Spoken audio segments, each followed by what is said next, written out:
கர்த்தர் எங்க இருக்க சொல்றாரு அங்க இருங்க. சில நேரங்கள்ல வேலை ஸ்தலத்துல கொஞ்சம் கீழே இருக்கிறவங்களோ மேல இருக்கிறவங்களோ பிரச்சனை பண்ணிட்டே இருப்பாங்க உங்களை. உடனே நமக்கு என்ன தோணும் தெரியுமா?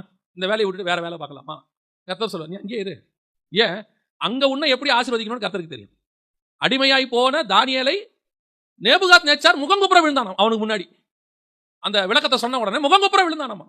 இவன் அடிமை, அவன் ராஜா. ஆனா அடிமைக்கு முன்னாடி யார் விழுறது? ராஜா விழுவார். கர்த்தரால் அதை செய்ய வைக்க முடியும். உன்னை ஓவர் நைட்ல கர்த்தர் உயர்த்தி மேல உட்கார வைக்கவும் கர்த்தரால் முடியும். You must. நீங்க கர்த்தர் சொல்ற இடத்துல இருக்கணும் பாருங்க. நிறைய பேர் இங்க இருந்து மோவாபுக்கு போறது, மோவாப்ல இருந்து திருப்பி பெத்லெஹேமுக்கு வருது. அங்க போனா சரியா இருக்கும், இங்க போனா சரியா இருக்கும். ஆண்டவர் சொல்றாரு, ஒரு இடத்துல தங்கி இரு. நீ எங்க இருந்தாலும் எனக்கு தெரிஞ்சு ஒன்னே ஒண்ணுதாங்க உண்மை. நாம எங்க கர்த்தர் சொல்ற இடத்துல இருக்கிறோமோ, எங்க கர்த்தர் சொல்ற இடத்துல ஸ்டே பண்றோமோ, அங்கே கர்த்தர் கண்டிப்பா ஆசீர்வதிப்பார். அது எருசலேமா இருந்தாலும் ஆசீர்வதிப்பார், பாபிலோனாக இருந்தாலும் ஆசீர்வதிப்பார், எகிப்தா இருந்தாலும் ஆசீர்வதிப்பார். கர்த்தர் உன்னை எகிப்துக்கு கூட்டிட்டு போயிட்டாரா? அங்க இருக்க சொல்றாரா? நீங்க இருங்க, கர்த்தர் எகிப்தில வச்சு ஆசீர்வதிப்பார்.